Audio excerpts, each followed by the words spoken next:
The instant the avalanche hit, Luc Miller shoved me away.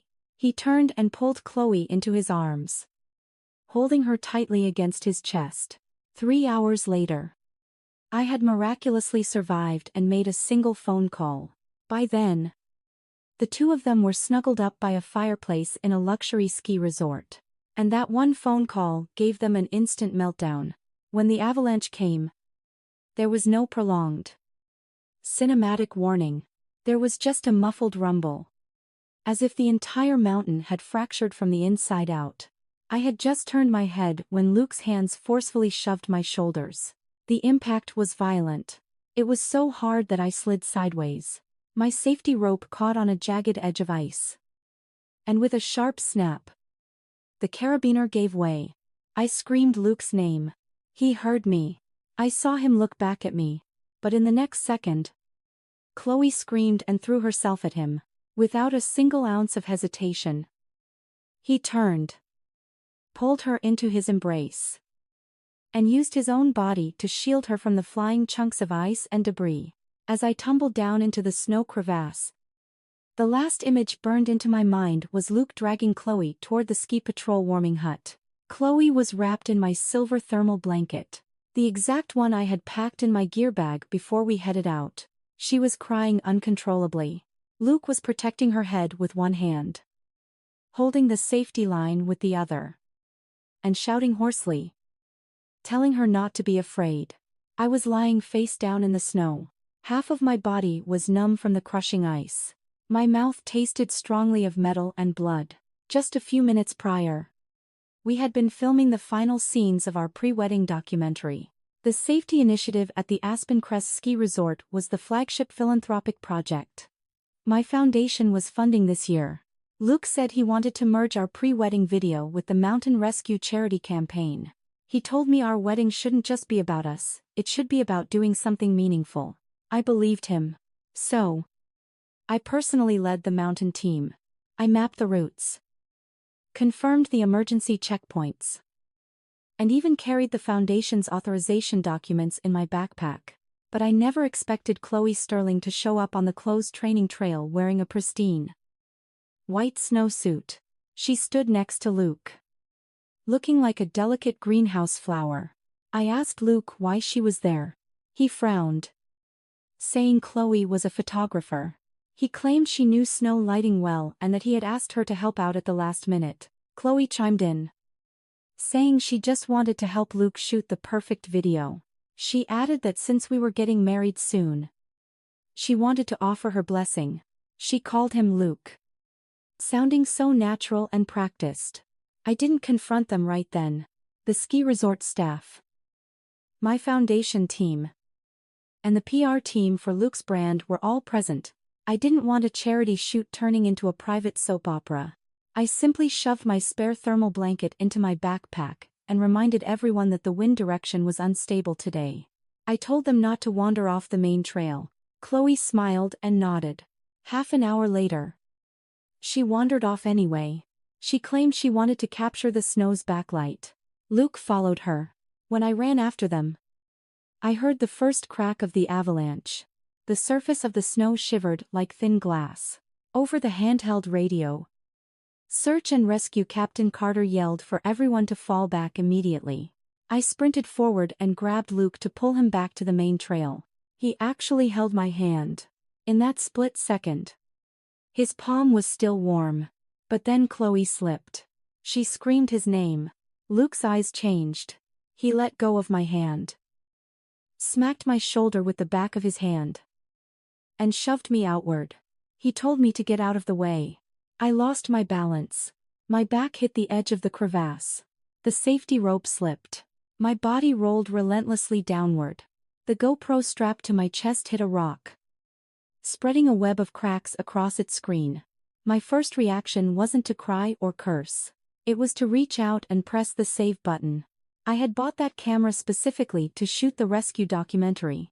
It had a shock-proof case, auto-save features, and synced its timestamps with the resort's grid system. Luc didn't know that. He only knew that I loved making videos. I loved documenting things. I loved recording every detail. He once laughed and asked if I wanted to keep evidence, even when we argued. I leaned on his shoulder and said I was just afraid that one day things might become uncertain. He told me that with him around, no one would ever dare make things uncertain for me. Now, the one making things uncertain was him. As the blocks of ice collapsed around me, I buried my face in my arms. My other hand found the diamond engagement ring on my ring finger. The platinum was frozen to my skin. I pulled it hard. Twice. The skin tore. And the blood froze almost instantly. I finally got it off. I shoved it into my inner pocket. And then the snow buried me completely. The world went absolutely silent. It was so quiet I could hear my own heartbeat. Slow and heavy. I didn't know how much time passed. I just knew I couldn't fall asleep. I used my elbows to drag myself upward. My nails dug into the hardened ice. The cold pierced my fingers straight to the bone. I couldn't feel my legs. And my right shoulder burned with a stabbing pain. With every agonizing inch, I remembered Luke's push. It wasn't an accident. It wasn't that he didn't see me. He saw me. He knew I had been shoved past the safety perimeter. But he never looked back. Gritting my teeth, I finally broke through a narrow crack in the snow. The sky outside was a pale gray. The wind cut like a knife. Not far away, the orange lights of the ski patrol warming hut glowed. I genuinely thought they would come back for me. I really did. Even if Luke saved Chloe first. I assumed that once she was safe, he would lead the rescue team right back. I dragged my battered body behind a rock and grabbed my radio. Pure static. My cell phone screen was shattered. But my emergency GPS beacon still pulsed with a faint blue light. I clicked to view our shared locations on the tracker. Luke's icon was gone. He had turned it off. He had disabled his location sharing with me. In that moment, the wind whipped down my collar. But I felt something much colder than the avalanche. I stared at the blank map for a long time. Then, I smiled. My cracked lips stretched wider. And the taste of blood grew stronger. You better pray I actually die out here, Luke, because otherwise, this mountain is going to remember what you did. Using the rock wall, I pulled myself up. In the distance, there was an old gondola line leading to an abandoned mid-mountain station. It was a backup checkpoint I had reviewed when auditing the resort's safety routes. I always had an impeccable memory. Luke knew that. That was exactly why he dared to assume I knew the way, and would get out on my own. He used my competence as an excuse to abandon me. Dragging my injured leg, I hiked toward the abandoned station. The snow was falling thicker, quickly covering my tracks. Every few steps, I fell to my knees. Breathing felt like inhaling needles. Just as I neared the station, I heard the sound of a helicopter. I waved frantically. The helicopter didn't stop. It headed straight down the mountain. I found out later that the helicopter had come to pick up Chloe. Luke had reported to the rescue team that a female guest was in shock and suffering from hypothermia, requiring priority medical evacuation. He never mentioned my name. Leaning against the rotting wooden door of the station, I finally reached the old emergency call box inside. The metal was covered in frost. I used my trembling hand to smash the casing and press the red button. With a burst of static, the line connected. Aspen Crest Emergency Dispatch. Please state your emergency. I opened my mouth. My voice was so hoarse it didn't even sound like me. This is Harper Vance. The dispatcher clearly paused. Ms. Vance Mister. Miller reported that you had already skied down the main trail. I closed my eyes. Perfect. Not only did he not look for me, he completely fabricated my whereabouts. I told them I was at abandoned gondola station 3. Right leg injured. Mild hypothermia. But conscious. I told them to send a rescue team immediately. The dispatcher panicked, assuring me they would deploy a team right away. I gripped the receiver, my knuckles white, and added one more thing. Connect me to the Vance Foundation's legal emergency hotline. The operator hesitated. asking if I meant right now. I said, right now. 30 seconds later, David Hayes's voice came over the line. The second I heard my lawyer's voice, I almost cried, but I held it back.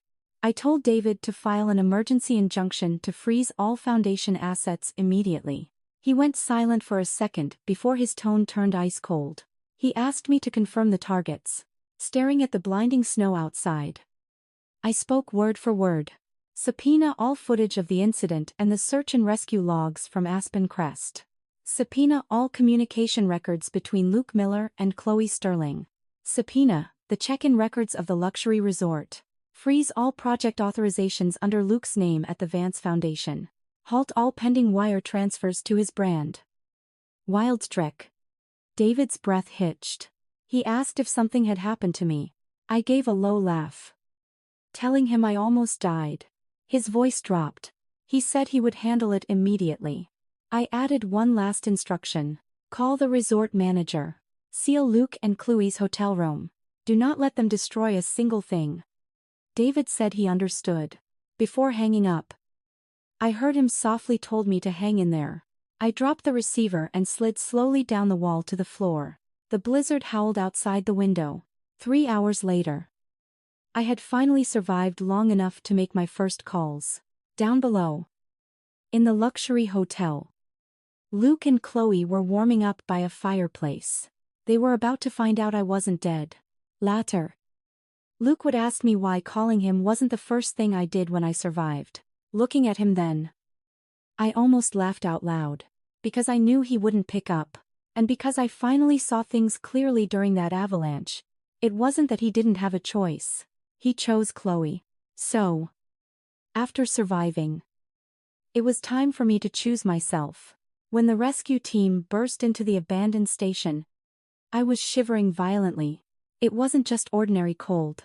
My entire body was shaking from the inside out. My teeth chattered uncontrollably. My consciousness kept fading in and out. Captain Carter rushed in. The moment he saw the blood and the frostbite on me, his face went pale. He asked how I ended up there. I forced my eyes up to look at him. I asked him exactly what time they received the missing person report for me. He froze. I looked right into his eyes and told him to tell the truth. Carter was silent for 2 seconds.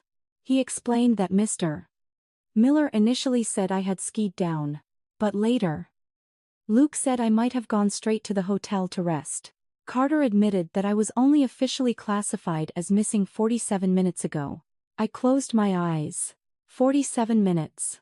During the golden hour of rescue, after an avalanche, Luke used the excuse that I probably went back to the hotel to completely erase me from the rescue priority list.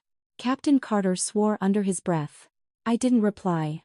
He wrapped a thermal blanket around me and had his medic stabilize my leg. Suddenly, I grabbed his sleeve. Captain, do not alter the search and rescue logs. He looked down at me. I told him that no matter who asked him to change them, he shouldn't do it. Carter's eyes darkened, stating that altering logs was strictly against their protocol.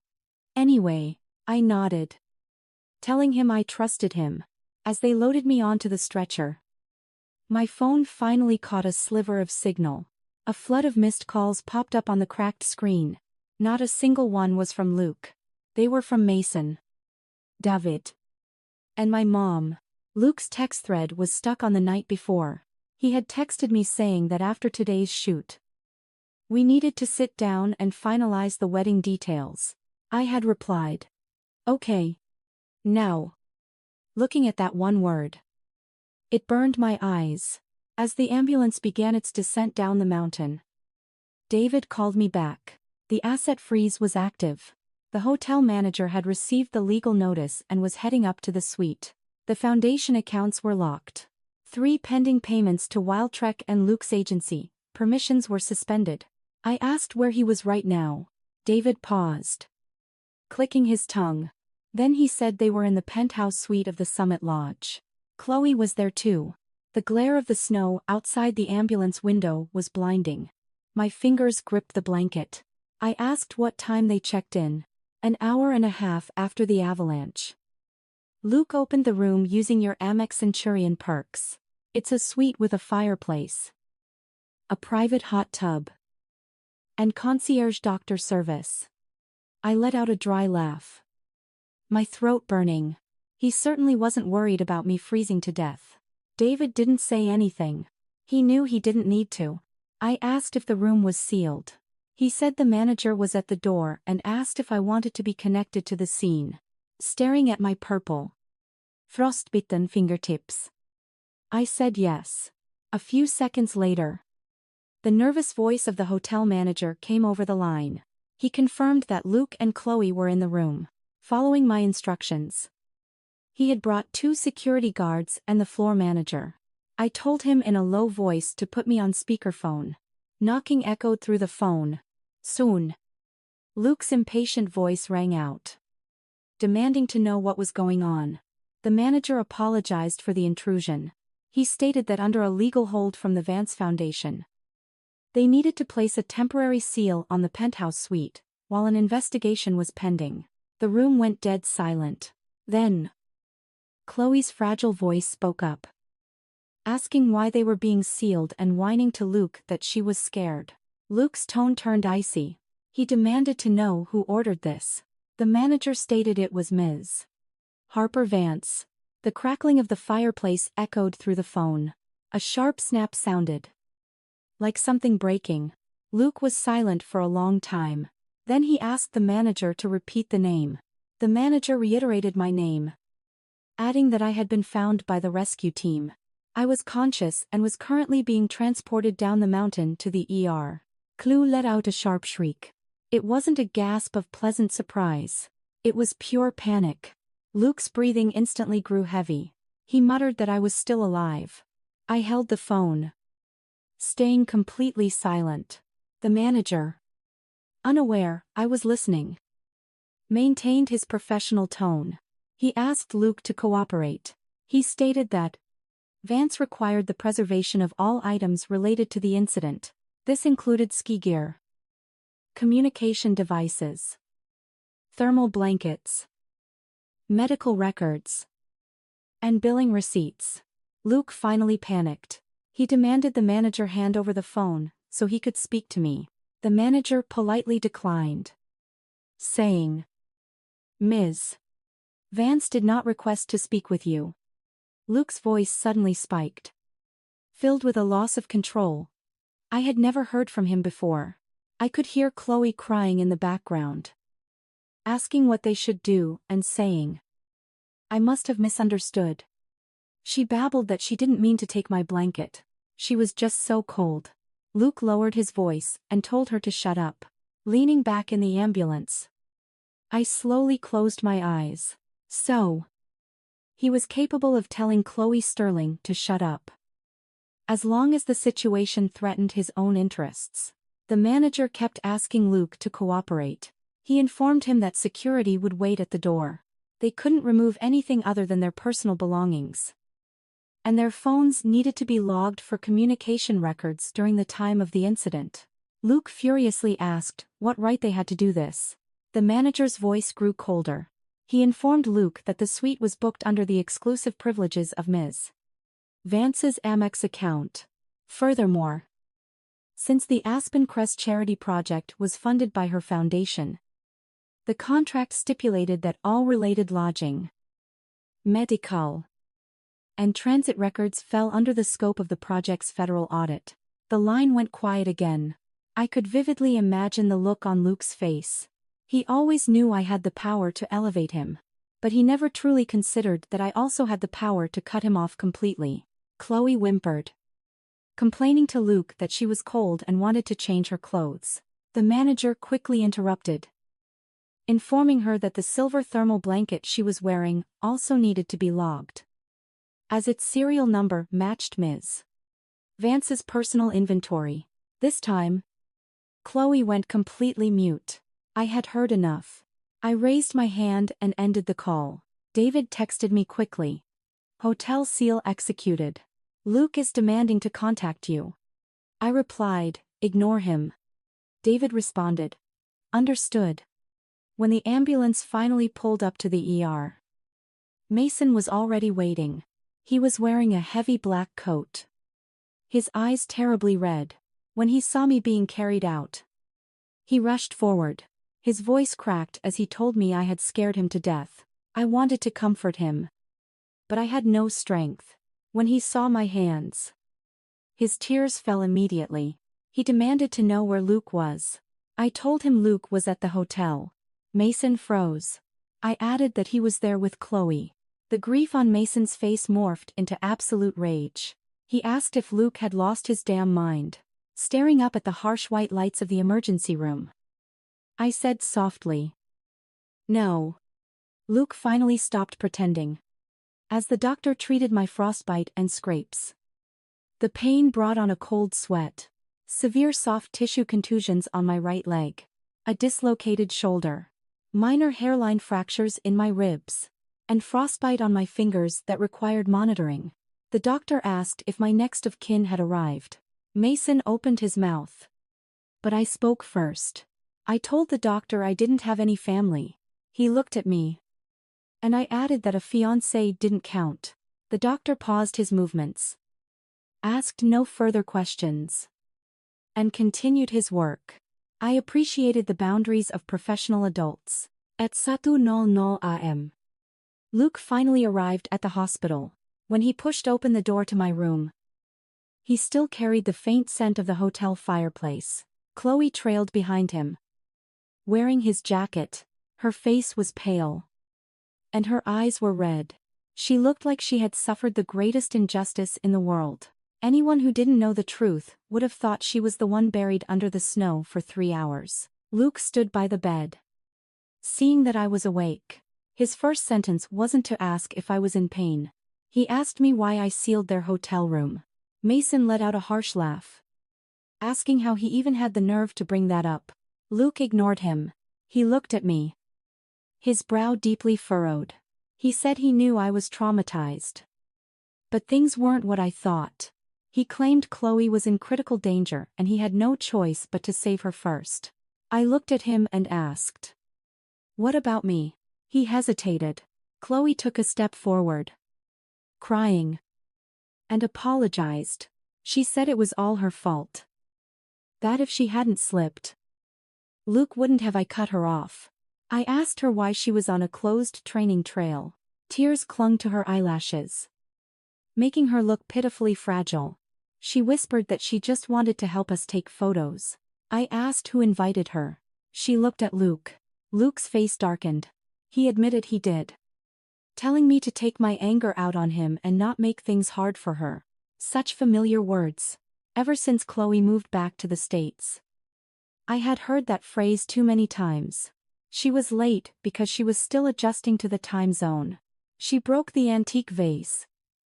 My mom left me because her hands were shaky. She wore my custom-tailored dress because the staff handed her the wrong one. She suggested changing our wedding centerpieces to white roses because she didn't know my late mother despised them.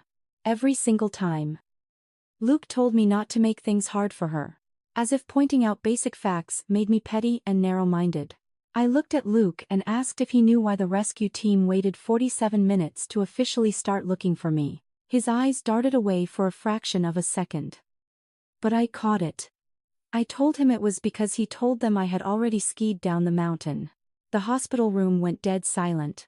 Mason snapped his head toward Luke, demanding to know what he just said. Luke's Adam's apple bobbed. He defended himself, saying the scene was chaotic, and he was just making a judgment call. A judgment call. I picked up the medical admission form the nurse had left on my pillow. I told him my emergency beacon had beeped at the abandoned gondola station for 2 whole hours. I reminded him that he was the one who disabled our location sharing. He made a judgment call that I had gone down the mountain. Chloe's crying stopped abruptly. Luke's face sank. He said this wasn't the time to obsess over these details. I laughed. I asked him when the right time would be. When I was dead. Genuine panic finally broke through Luke's eyes. He insisted that wasn't what he meant. I slowly raised my right hand. My ring finger was ba. Luke's pupils shrank when he saw it. I placed the diamond engagement ring onto the hospital tray. The metal made a soft, definitive click. I told him that the second he pushed me away. We were done. His face went chalk white. Chloe, however, unconsciously tightened her grip on his sleeve. I looked at their touching hands and calmly stated that my lawyer, David Hayes, was drafting the legal rescissions and the cancellation of the wedding contracts. I told them to get out so I could rest. Luke took a step forward, telling me to stop making a scene. Mason stepped right in front of my bed. Blocking him, Mason snarled that Luke left me in the snow for 3 hours and had the audacity to call this a scene. Luke gritted his teeth, saying this was between the two of us. I looked at him and said, "No." I told him that from the moment he delayed the rescue, blocked my location, and checked into that hotel on my dime, this became a matter of civil and corporate liability. His expression finally shattered completely. After Mason shoved him out of the room, Luke stood in the hallway for a long time. I could hear him on the phone, keeping his voice low. But the hospital was very quiet at night. I caught fragments. He ordered his PR machine to keep the media in the dark. He told them to contact the foundation and explicitly state that the wedding preparations were continuing as planned. They couldn't let the public think there was an issue. I leaned back against the pillows, the IV drip taped to the back of my hand. So, the real reason he rushed here wasn't out of fear for my pain. It was fear that I had survived to tell the truth. Chloe hadn't gone far. She was sitting on a hallway bench, crying. Nurses walked by, casting sympathetic glances. She was a very skilled crier. Not too loud, but just enough to ensure everyone heard her. She kept repeating that she didn't mean it, asking if I hated her, and begging Luke not to fight with me over her, reminding him that I was his fiancé. Every sentence sounded like a concession, yet every word was engineered to broadcast to everyone that her relationship with Luke was far from ordinary. Mason sat next to my bed, peeling an apple. The knife traced the skin in a perfect circle. He asked if going out there and slapping her across the face counted as self-defense in this state. I said yes, as long as he remained emotionally stable. Mason was so angry he shoved the peeled apple into my hand, asking how I could still laugh. I took a bite. It was sweet, but it left a bitter aftertaste. I told him that crying wouldn't solve anything.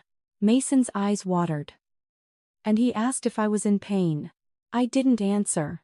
He understood instantly, dropped his head, and cursed violently. At 3:00 a.m., David arrived. He brought a thick black leather binder. There was still melting snow in his hair.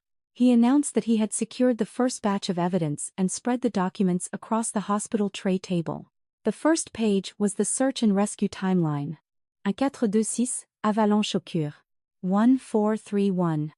First group evacuates to ski patrol warming hut. 1438. Chloe Sterling evacuated by helicopter. 1447. Rescue team asks about my location for the first time. Luke replies I probably skied down the main trail. 1523.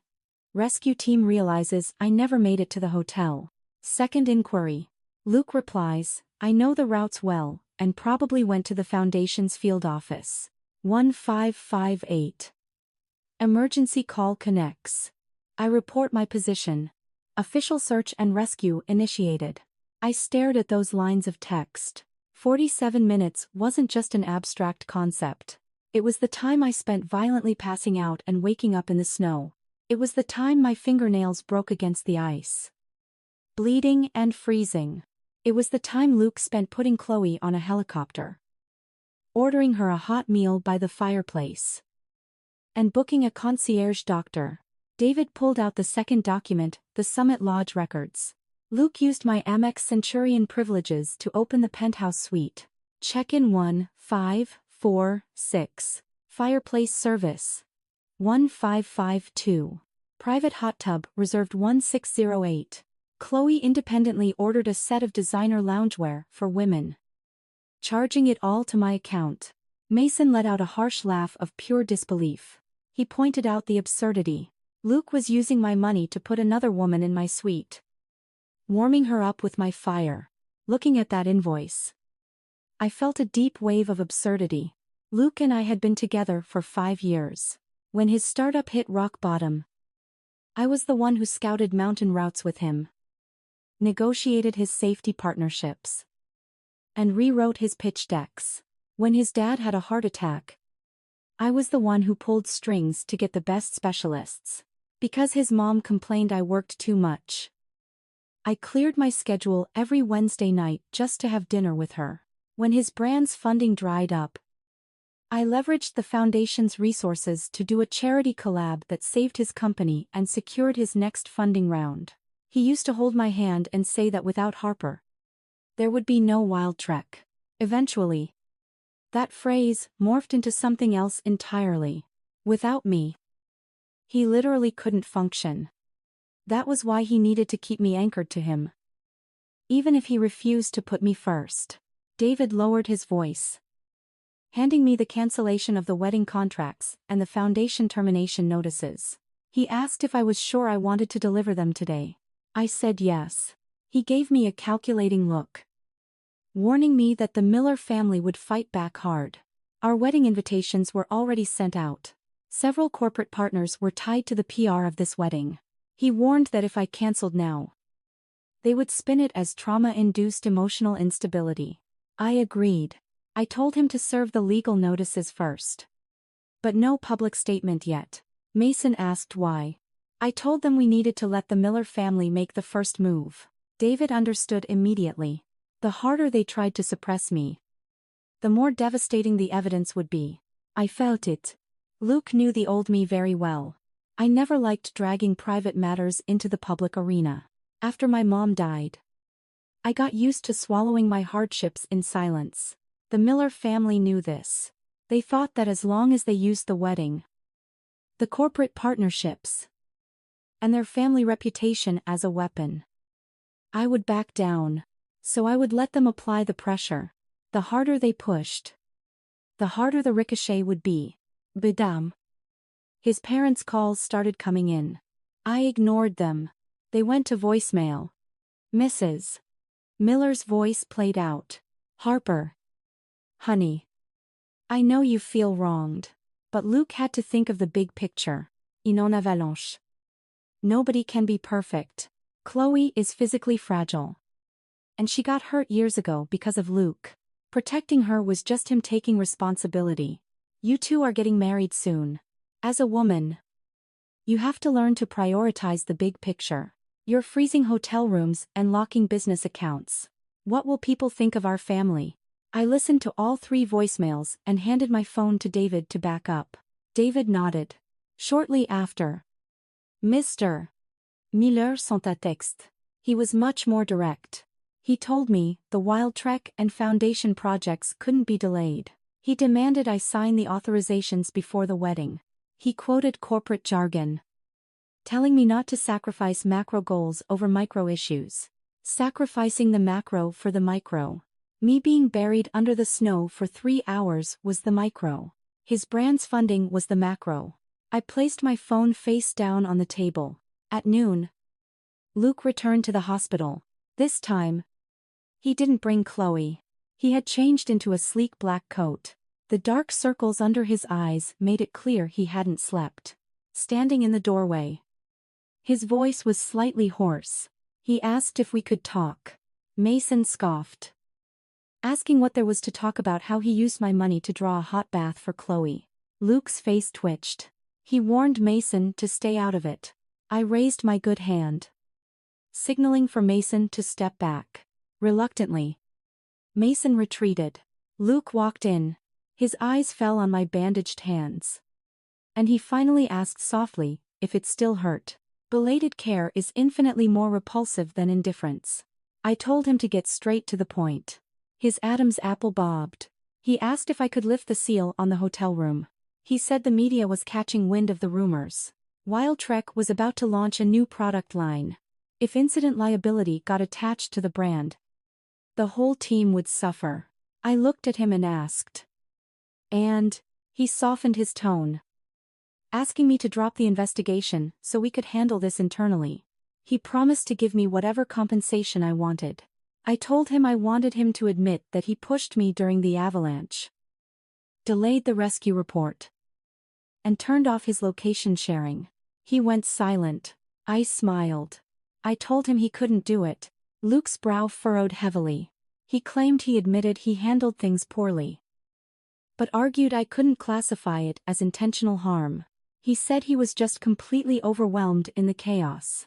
I asked if he was so overwhelmed that he remembered to book a private hot tub for Chloe. His expression froze. He quickly claimed she was suffering from severe hypothermia. I asked for the medical records. When he looked confused, I told him the hotel's concierge doctor must have a log if she was severely hypothermic, and that my lawyer had already subpoenaed them. I told him not to tell lies that were so easily punctured. He stared at me, his gaze finally turning cold. He asked if I was interrogating him. I stared back with dead calm and said I was saving myself. Luke looked like the words physically struck him. He said suddenly, "You were never like this."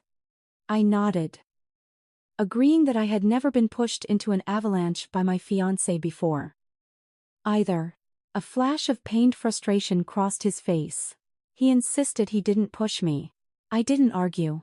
I simply picked up my phone and played an audio file extracted from my damaged, but still readable, GoPro. The sound of howling wind, Chloe screaming, my voice yelling at Luke to get back to the main trail. Then, Luke's urgent voice, "Let go of her first," followed instantly by the sound of a violent collision and my muffled groan as I fell. The hospital room went deadly silent. Luke stared at the phone, the color draining completely from his face. I paused the audio. I casually mentioned that the video was still rendering and should be ready soon. He finally panicked. He reached out to grab my hand. I dodged him. His hand hung in the air as he begged me not to do this. He said, "Our 5 years together weren't fake." I looked at him. Of course. 5 years weren't fake. I truly loved him once. Loved him enough to pull him out of his lowest point, freely handing over my resources, my network, and my time. But precisely because it wasn't fake, that push hurt even more. I told him the 5 years were real, but so was the avalanche. His eyes watered. He promised to make it up to me. I told him he couldn't afford it. His voice dropped. He said I was emotionally unstable right now and told me not to make any rash decisions. The wedding was in 20 days. We could postpone it, but we couldn't cancel it. Suddenly, I understood. It wasn't that he didn't grasp how badly I was hurt. It was that he believed my trauma could neatly align itself behind his brand, his wedding, and his reputation. I picked up the velvet ring box from the tray and held it out to him. "Take it," I said. He didn't move. I placed it on the table right in front of him. I told him I would never marry a man who shoved me away during an avalanche.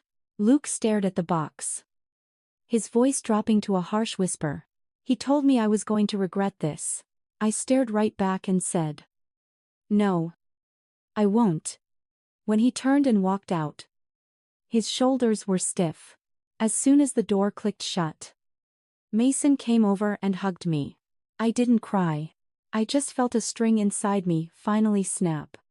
That afternoon, the Miller family's PR machine went to work. They released a statement claiming I had suffered severe shock during the avalanche, leading to temporary emotional instability. They assured the public that wedding preparations were proceeding as planned, and that Luke was by my side 24/7.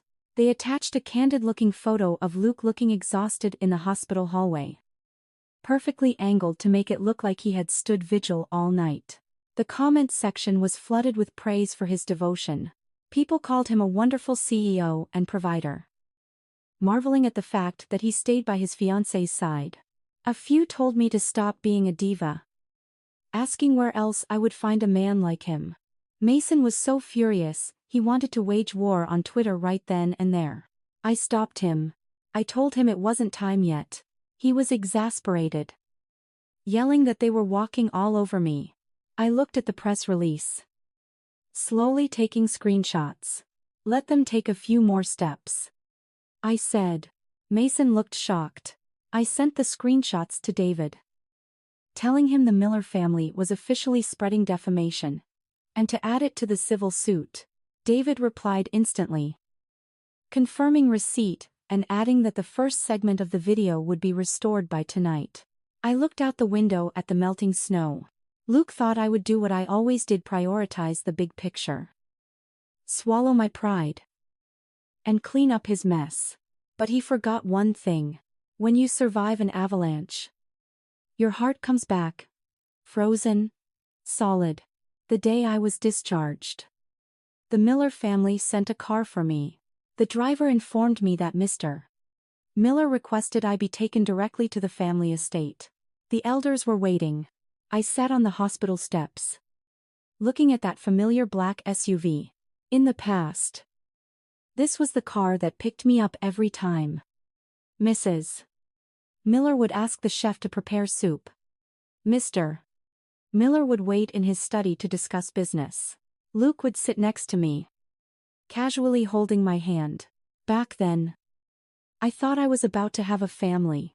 Now I understood it wasn't a family. It was a permanently running corporate boardroom. I didn't get into their car.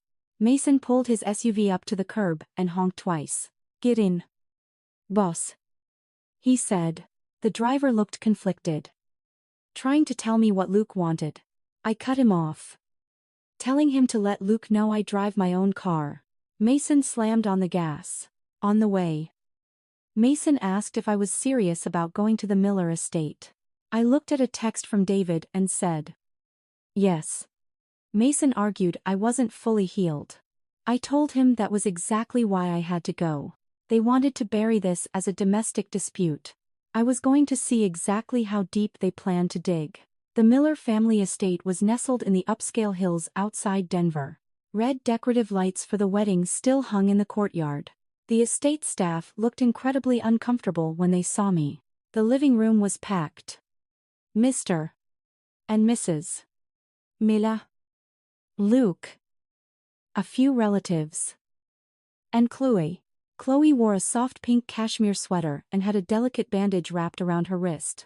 She sat curled up in the corner of the sofa like a startled deer. The moment I walked in, Mrs. Miller stood up, exclaiming that I had finally arrived. She reached out to take my hand. I dodged her. Her smile stiffened, but she quickly adopted a gentle tone, asking if I was still mad. She claimed she knew I felt wronged, but insisted that families shouldn't hold grudges overnight. I sat down and asked exactly who the family was here. The room went silent. Mrs. Miller's expression soured. Mr. Miller cleared his throat, telling me not to speak in anger. He said they called me over to settle the incident and the wedding in an orderly fashion.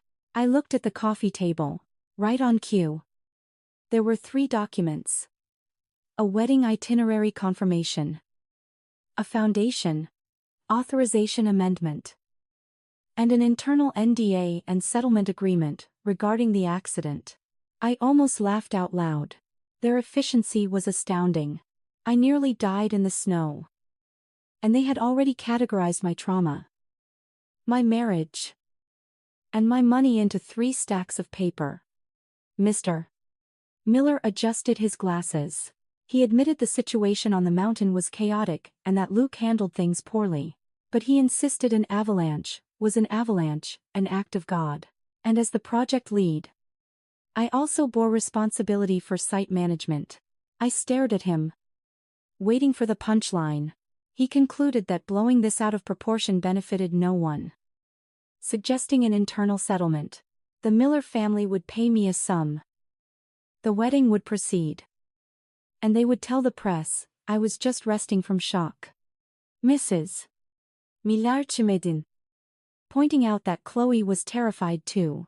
She scolded me for sealing a young woman's hotel room and auditing her phone, claiming Chloe hadn't been able to eat for days. Chloe's tears fell right on cue. She sobbed, swearing she didn't mean to steal anything and knew I didn't like her. She claimed she was just so scared that day. I asked if she was so scared that she accidentally stole my thermal blanket. Her face went white. And she stuttered that she didn't know it was mine. I pointed out. My name was written in giant block letters right on it. She choked on a sob. Luke frowned and yelled at me, saying it was just a blanket, and told me to let it go. I shifted my gaze to him. I asked him which part of this was just anything. Just a blanket. Just 47 minutes. Just a disabled GPS tracker. I almost died. But to him, I was just emotionally unstable. Mrs. Miller got irritated, telling me to watch my tone, adding that Luke had suffered these past few days too. I smiled and agreed that ordering room service and private hot tubs in a penthouse suite must have been pure agony. A few relatives coughed awkwardly. Luke's face turned ugly, insisting he only did that to take care of Chloe. I reminded him that his fiancée was still trapped on the mountain. He glared at me, repeating that he thought I had made it down. I asked if he ever bothered to verify that. He said it was too chaotic. I asked if it was too chaotic when he manually went into his phone settings and turned off our location sharing. He went dead silent. Mrs. Miller immediately interjected, dismissing the location sharing as silly couple drama that shouldn't be blown out of proportion. She lectured me that women who are too stubborn end up ruining their own relationships. I looked right at her. I asked her to teach me how not to be stubborn when my fiancé hugs another woman during an avalanche and leaves me to freeze to death. Mrs. Miller was speechless. Mr. Miller's face went rigid. He demanded to know if I was there to solve the problem or just dig up the past. I said I was there to solve the problem. I tossed the leather folder David prepared onto the table. Item 1. Formal notice of wedding cancellation and vendor liability transfer. Item 2. Immediate suspension, by the Vance Foundation, of all Wild Trek project authorizations. Item 3. A formal official liability investigation into the accident. Item 4. A joint public retraction from Luke and Chloe, correcting the defamatory PR statements. Admitting I was neither emotionally unstable nor throwing a tantrum.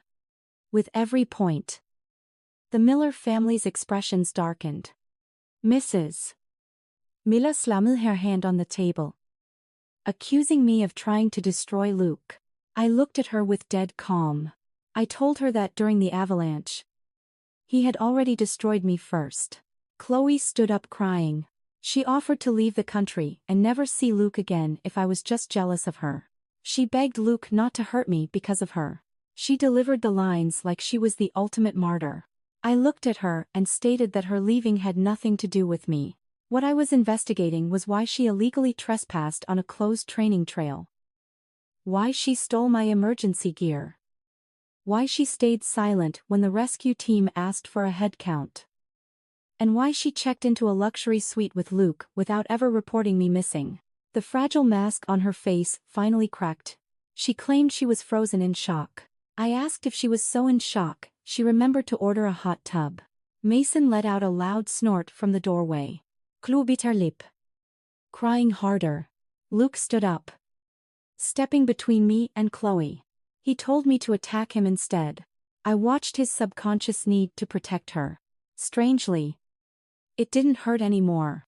Once you hit the absolute threshold of pain, all that's left is crystal clarity.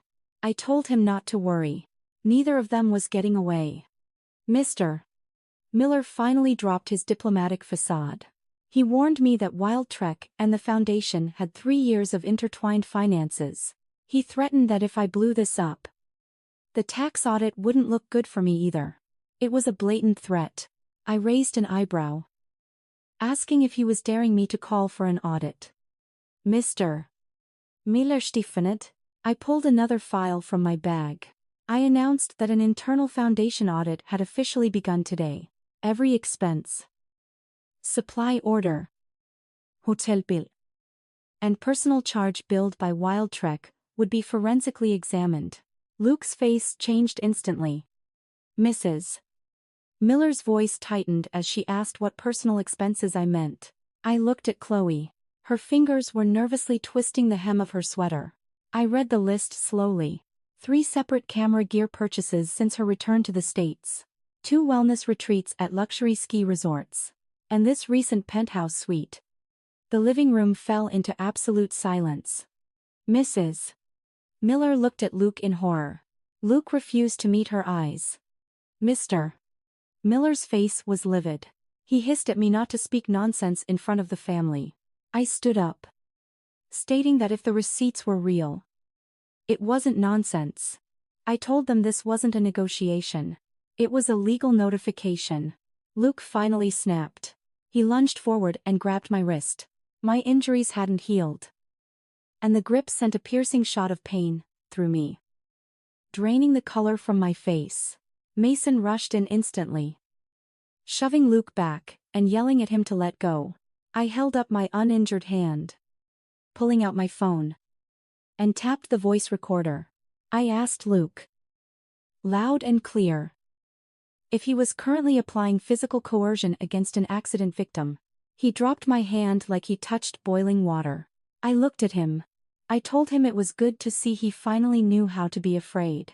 I turned and walked toward the door. Just as I reached it, Chloe called out to me. She asked if I really had to be so ruthless. I looked back. She was standing behind Luke, her eyes red. She whispered that if Luke hadn't saved her, she might have died. I looked at her and asked, "Did he really save you?" She froze. I told her the rescue team saved her. The helicopter saved her. The emergency infrastructure my foundation paid for saved her. All Luke did was carry her away and leave me to die in the snow. I told her to stop packaging other people's survival resources as proof of her epic romance. When I got into Mason's car and the door shut, Mason was still shaking. He told me I was a total badass in there.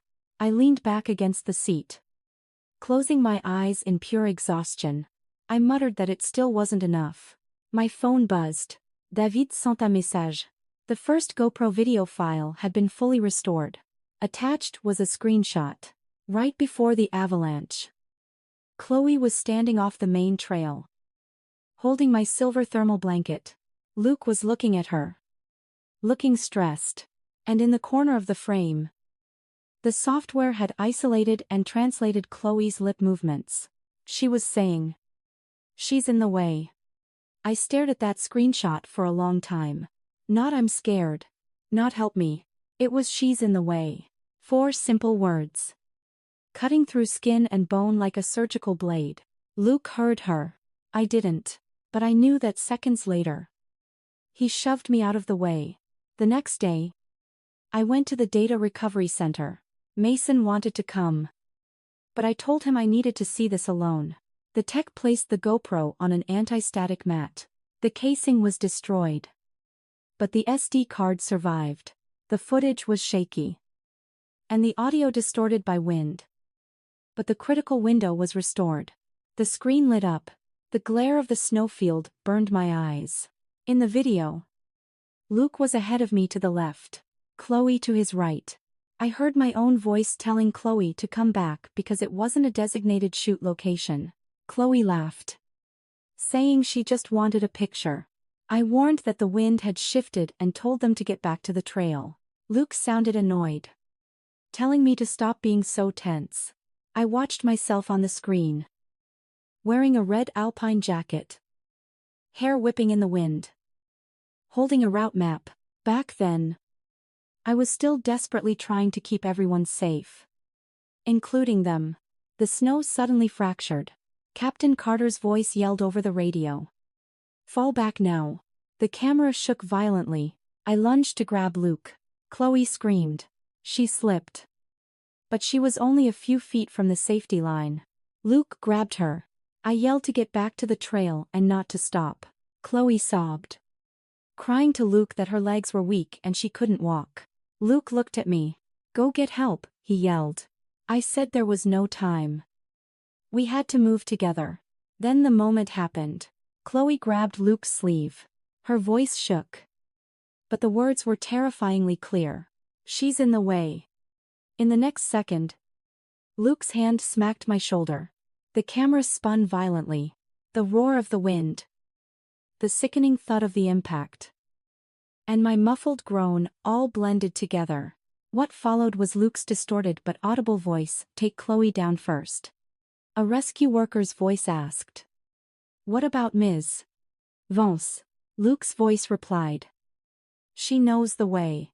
She'll get out on her own." The screen went black for a few seconds. The tech hit pause. The room was totally silent, staring at the black monitor. I suddenly felt completely at peace. The worst pain isn't seeing the evidence. It's realizing the evidence proves you didn't misunderstand anyone at all. The tech asked quietly if I wanted to keep going. I said yes. The rest of the footage was fragmented. The camera was buried in the snow. Recording only audio. Chloe was crying. Asking Luke if she had killed me. Luke. Banting. Told her not to think about it, and just keep moving down. Chloe whimpered. Asking if I would be mad at her. Luke promised he would handle it. Chloe muttered that I was so capable. I would probably be fine. Luke didn't reply. A moment later. He told her to stop crying. Noting her hands were freezing. Chloe whispered. "I only have you now." After that. There was just a long, dead silence. I leaned back in the chair and exhaled slowly. David asked if this held up legally. I nodded. Telling him to compile the timeline. Rescue logs. Hotel receipts. The Miller family's PR statements. And the financial audit. David flipped through the file. Noting this was more than enough to ruin them in a civil court. I told him it still wasn't enough. He looked at me. I told him Luke still hadn't confessed. David frowned. Asking why I still needed his confession. I stared at the black screen and said I didn't need it. I just wanted everyone who believed his devoted fiancé act to hear his lies directly. It was evening by the time I left the center. I had just gotten into my car when Chloe called. I ignored it. She texted me, "Harper. Let's meet. Just the two of us." I looked at the screen and replied with a location. She chose a highly private booth in an upscale cafe. When I arrived, she was already there. She wasn't wearing her signature white today, but a dark gray trench coat. Her makeup was minimal. She didn't look anywhere near as fragile as she did around Luke. I sat down and told her to talk. Chloe stirred her coffee and softly asked how much money I wanted. I looked up. She smiled. She told me not to look at her like that. Saying we were all adults and blowing this up was obviously just a play for a payout. I looked at her and asked if Luke knew she was here. Her expression twitched. She claimed this was between us. I asked how much she was offering. Looking relieved. She pulled a check from her designer bag. $10 million.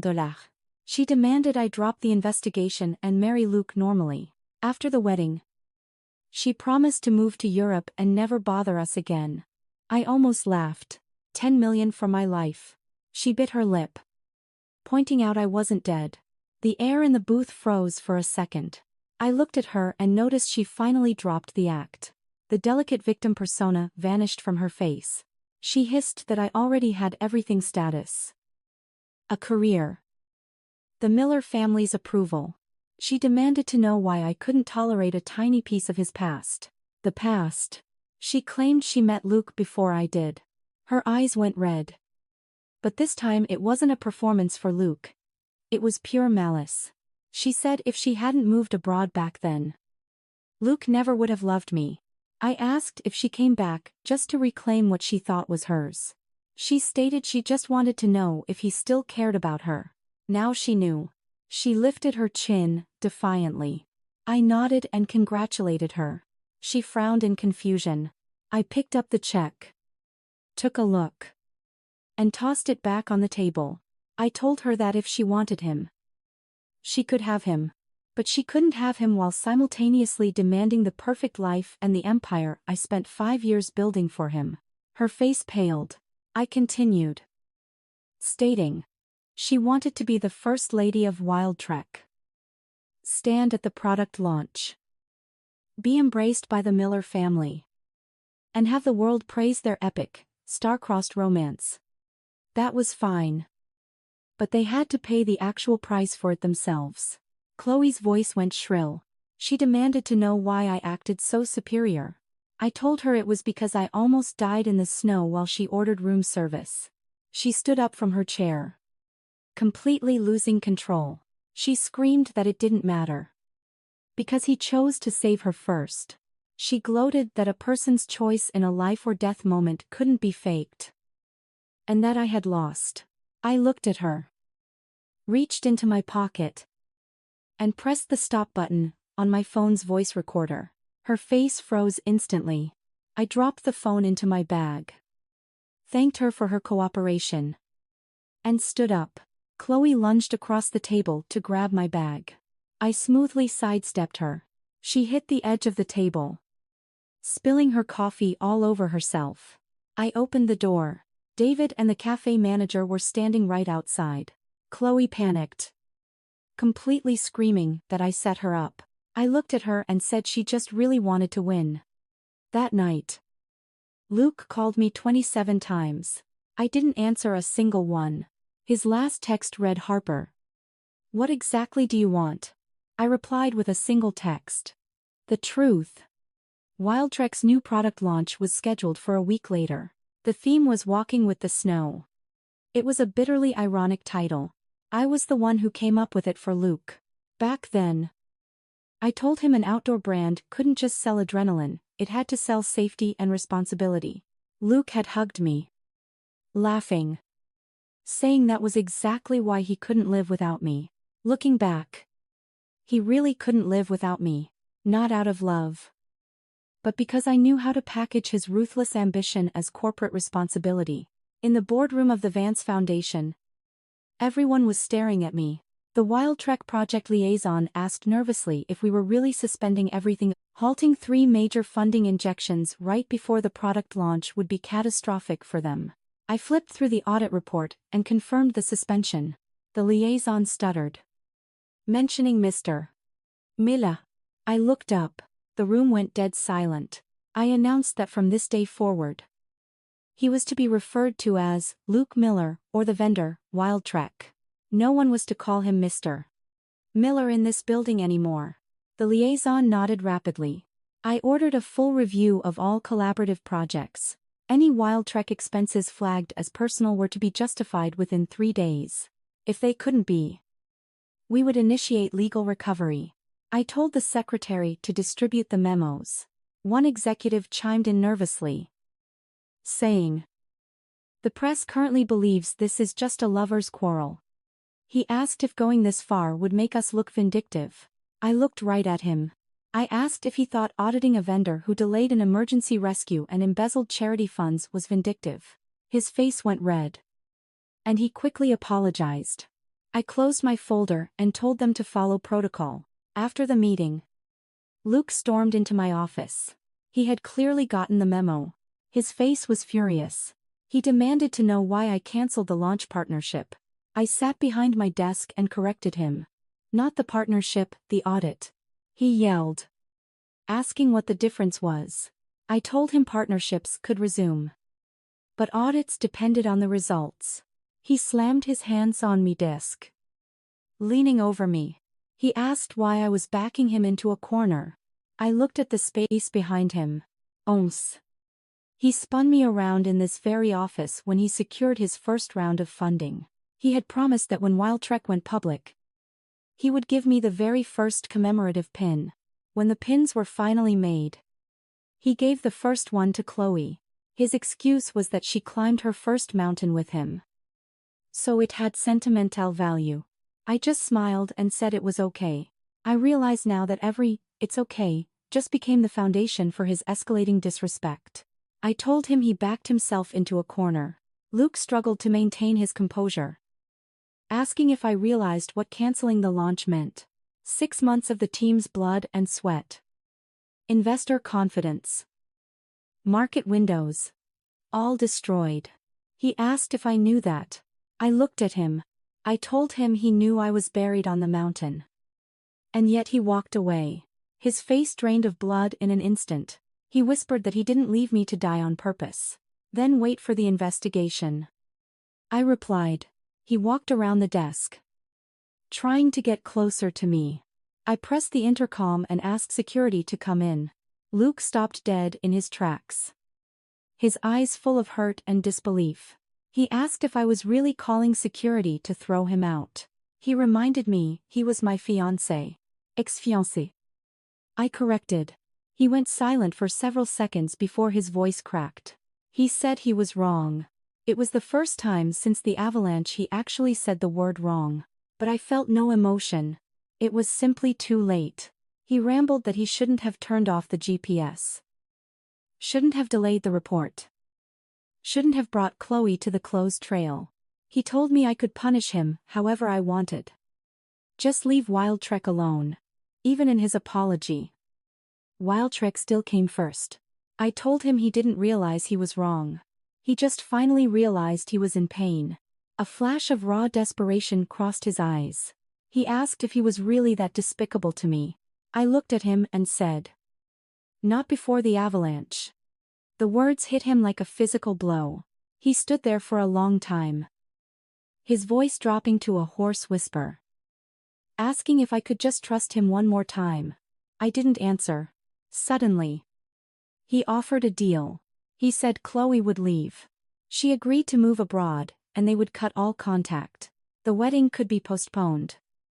The charity projects could be audited. But he begged me not to throw away 5 years of history. I asked if he would have sent her away if I hadn't frozen his assets. He went silent. I asked if he would have confessed if my GoPro hadn't caught his voice. He remained silent. I laughed. I pointed out, he wasn't begging for forgiveness. He was begging me to stop digging up evidence. Luke's face went totally pale. Security knocked and entered. I looked at Luke and gestured toward the door. He didn't move. He warned me not to push him. I found it amusing. I asked what he planned to do. He looked at me, his eyes turning terrifyingly cold. He brought up the fact that I had received therapy after my mother died. The Miller family and the clinic had the records. He threatened that if I kept escalating, the public would be informed that my cognitive judgment was severely compromised by trauma. I slowly stood up. So, this was his ace in the hole. The year my mom died, I went to a therapist. Not because I was weak or hysterical, but because I spent 3 months managing her funeral, transitioning the foundation's leadership, and dealing with corporate debt. Sleeping no more than a few hours a night. Luke had gone with me twice.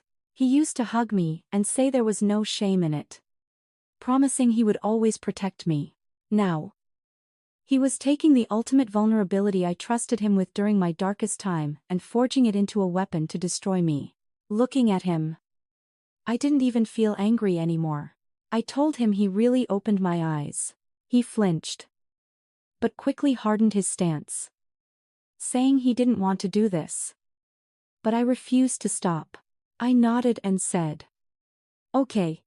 He frowned, asking what I meant. I picked up my phone and called David on speaker. I told David that Luke Miller had just explicitly threatened to leak my private medical records to discredit my legal testimony. I instructed him to contact the clinic immediately for a HIPAA privacy injunction and to add extortion to the pending lawsuit.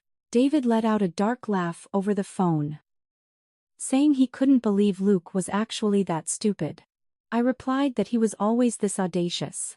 I just never noticed.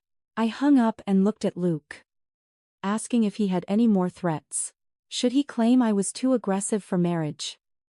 That I micromanaged his career? Or maybe that Chloe was his true soulmate and I was just a corporate hostage? I told him to spit it all out now, so I could sue him for everything at once. His face was a portrait of absolute defeat. Security took a step forward. Luke finally turned to leave. At the door, he stopped and said, "I was going to destroy all of us." "No," I said to his back. He paused. I looked at him and enunciated every word. "I'm just not saving you anymore."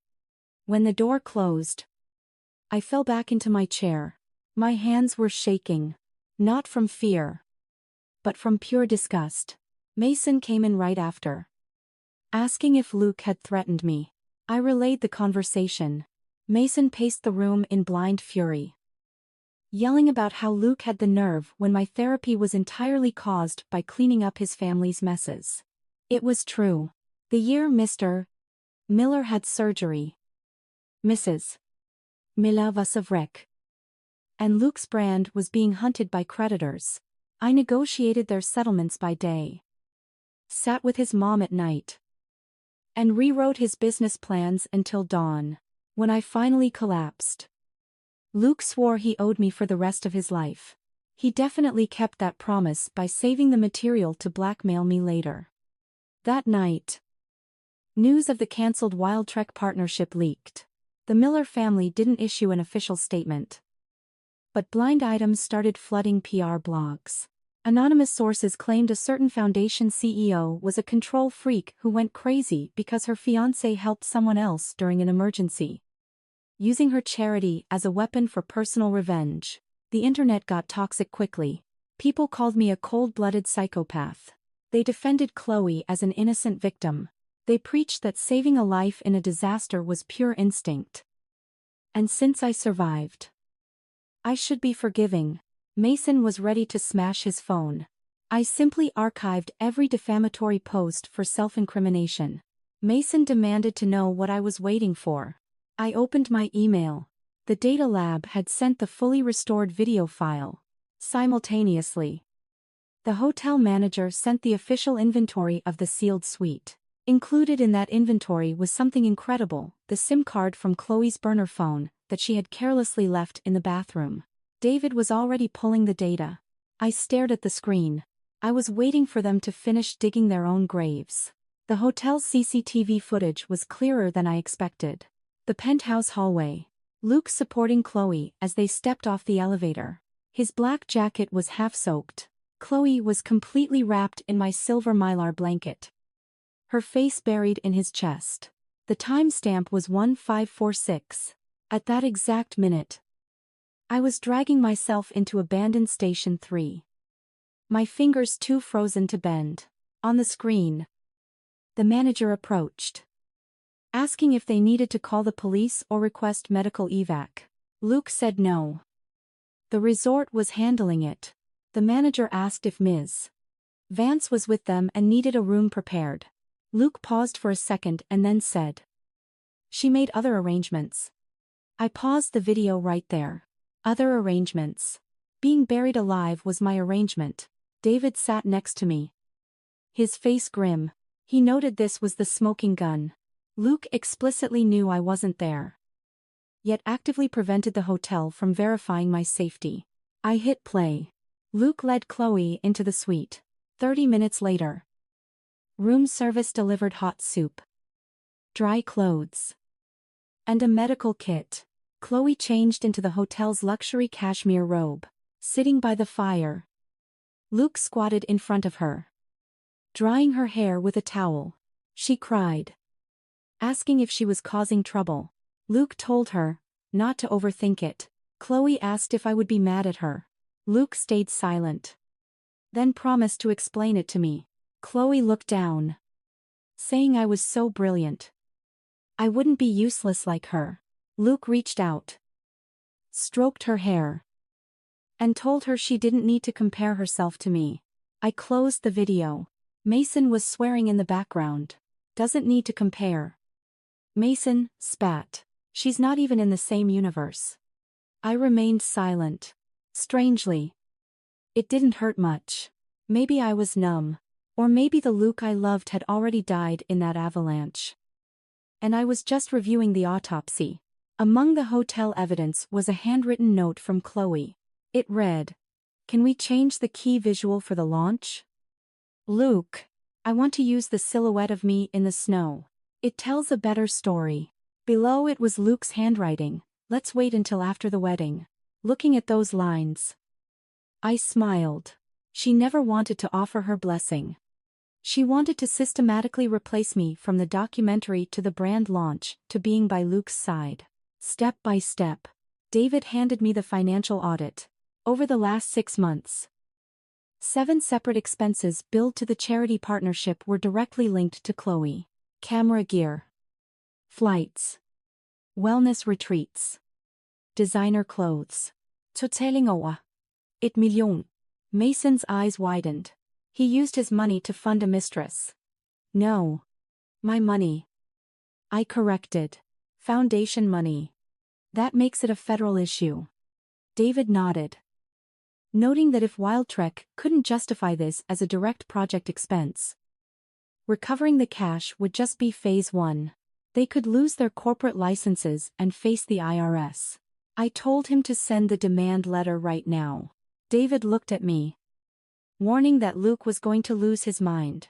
I dragged the CCTV screenshots into the evidence file. I told him Luke's mental state was no longer my concern. Luke did, in fact, lose his mind. He called half an hour later. This time, I answered. His voice was a low, furious hiss.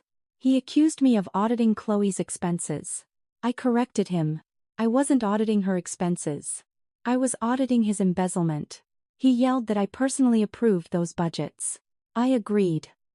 Which was why the demand letter went to Wildtrek. Not her.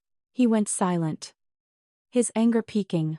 He said, I knew she had no income since moving back. And that amount of money meant nothing to me. I almost laughed. I asked Luke if he knew what that $1 million was originally allocated for. When he didn't answer, I told him it was to buy 30 upgraded GPS emergency beacons for the Aspen Crest rescue teams. The phone line went dead silent. I continued, telling him he took that money to buy camera lenses for Chloe, book luxury suites, and pay for spa trips. On the day of the avalanche, my outdated beacon almost failed to transmit my location. I asked him to repeat that the money meant nothing. Luke's breathing became erratic. He swore he didn't know the beacon purchase was delayed, arguing I signed so many papers, he couldn't check every item. I told him that was exactly why we had audits. His voice dropped to a desperate whisper. He asked if I was really trying to send him to prison. I asked if he broke the law. When he remained silent again, I asked softly, if you didn't break the law, what are you afraid of? He hung up on me. I stared at the dark screen, feeling absolutely nothing. That afternoon, the Miller family launched Phase 2. They tipped off the tabloids to photograph Chloe leaving a psychological clinic.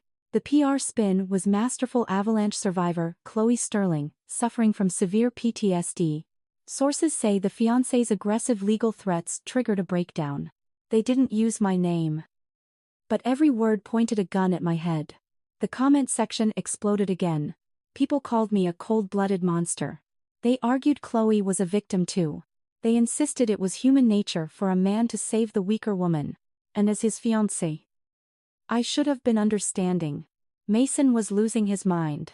He accused them of betting on the fact that I wouldn't leak the videos. I told him it still wasn't the right time. He yelled, asking what the hell I was waiting for. I opened my inbox. The full video files were there. Furthermore, David had sent the recovered data from Chloe's burner SIM card. I looked at the screen. I was waiting for their grand finale, the engagement gala. The Miller family hadn't canceled the massive pre-wedding banquet in Denver, scheduled for 3 days later. In fact, they expanded the guest list. Their strategy was blatantly obvious: use a massive public event to force my hand. If I didn't show up, I'd be a hysterical diva. If I did, it meant the wedding was still on. If I caused a scene, they'd point to it as proof of my instability. Every angle was calculated, but they didn't realize I was waiting for this exact stage. For 3 days, I disappeared.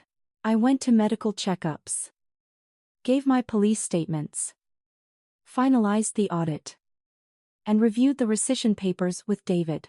Luke texted me constantly. He swung from anger to justifications to pathetic begging. He promised to cancel the product launch. He begged me not to cancel the wedding. He claimed his mother's heart couldn't take it. He said Chloe agreed to leave, He asked what else I could possibly want. I ignored every single one. On the morning of the gala, Chloe sent me a photo.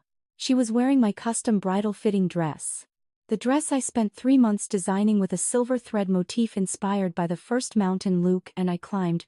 Chloe stood in front of the mirror, smiling serenely. The text read, "Harper, I'm so sorry. The staff said we're the same size and asked me to test the fit for you." Looking at that photo, I actually laughed out loud. Mason poked his head out of the kitchen, asking what was funny. I showed him the picture. His face went purple, yelling that she had a death wish. I saved the photo. I told him she wasn't asking for death. She was handing me the ammo. I opened my laptop and dropped the photo onto the final slide of my presentation. The Miller family held the gala in Denver's most exclusive ballroom. Outside, a massive portrait of Luke and me from last year greeted the guests. In it, he was hugging me from behind, resting his chin on my shoulder, smiling brightly. Guests stopped to admire it, whispering about how perfect we looked. Some muttered about the Avalanche rumors, concluding that since the gala was happening, it must just be a lover's spat. They gossiped about how lucky I was that Luke stayed at the hospital for days. I sat in a parked SUV across the street, listening to Mason relay the intel through an earpiece. His voice was cold as ice. He described Mrs. Miller greeting VIPs at the door, telling everyone I was resting but fighting hard to recover for the wedding. Luke stood beside her, playing the part of the devoted, exhausted groom. I gripped the rescission notice in my lap. I asked where Chloe was. Mason sneered, saying she was backstage, wearing a white dress, looking like the real bride. I checked the time. It was ready. Inside the ballroom, Luke was on stage giving a speech. A slideshow of our relationship played behind him. He fed the crowd, a story about how recent unexpected events had shaken us, but praised my resilience, asking everyone for space while I recovered. The crowd applauded. Mrs. Miller wiped a fake tear. Mr. Miller looked stoic and proud. It was a perfectly choreographed theatrical performance. Then, the main doors swung open. David Hayes, flanked by 2 legal assistants, marched straight down the center aisle. He wore an impeccable suit, holding a thick leather binder. Luke's voice faltered on the microphone. The guests turned. Mrs. Miller panicked, rushing forward and demanding to know what he was doing. David offered a polite, lethal smile. On behalf of my client, Ms. Harper Vance, I am here to serve the formal rescission of the wedding contract, along with multiple legal notices regarding the recent accident. The entire hall erupted in gasps. Luke dropped the microphone and jumped off the stage, his face horrific. He demanded to know where I was. David stated smoothly that I was still recovering from severe injuries and opted not to subject myself to an environment designed for public coercion. Mrs. Miller shrieked, asking what coercion meant at a wedding event. David turned his back on her, facing the hundreds of guests. Therefore, it is necessary to inform everyone present the relationship between Ms. Vance and Mr. Miller is permanently terminated as of today. The wedding is cancelled. All associated financial damages will be billed to the responsible parties. The room exploded. Mr. Miller slammed his hand on a table, shouting that this was an outrage. Luke lunged for the binner, demanding to know if this was my idea. David stared him down.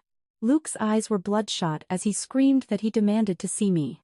David flatly refused. Mr. Miller barked at the AV tech to cut the screens. The event manager ran over, whispering nervously to Mr. Miller that the AV system and screen rentals were paid exclusively through Ms. Vance's Centurion account. Mr. Miller froze. The massive LED screen flickered. The romantic slideshow vanished. In its place, a clinical, Raw timeline appeared in massive font. 1426. Avalanche 1438, Chloe Sterling, evacuated by helicopter. 1447. Luke Miller reports Harper Vance skied down safely. 1546. Luke Miller and Chloe Sterling check into Summit Lodge penthouse. 1558. Harper Vance initiates SOS from abandoned station. 3. The hall went dead, silent. One guest whispered loudly. Initiates SOS. I thought Luke was saving her the whole time. He was at a hotel. Mrs. Miller went pale as a sheet, stuttering that it was a lie. David's voice cut through the room like a whip, announcing that all data was sourced directly from the Aspen Crest rescue logs and subpoenaed hotel records. Luke stared at the screen, paralyzed. The slide switched to the hotel's CCTV. Luke drying Chloe's hair by the fireplace. Chloe wrapped in my silver blanket. The time-stamp glowed in the corner. A collective gasp sucked the air out of the room. Mrs. Mila Stackel. Chloe ran out from backstage, her face ghostly white. She screamed that it wasn't true, that I misunderstood, that she was just so cold. David clicked a button. The next slide appeared. The inventory tag of the Mylar blanket. Edition number. Serial number, CS017. Owner Harper Vance. Designation, personal emergency gear. Chloe's voice died in her throat. Luke rushed for the tech booth to cut the feed, but Mason's private security team blocked him. Mason walked through the side doors, his voice echoing perfectly through the silent room. He told Luke not to rush, because the best part was coming up. The screen cut to the GoPro footage. The howling wind. Me yelling to get back to the trail. Chloe screaming she couldn't walk. And then, enhanced and subtitled. Chloe's voice, she's in the way.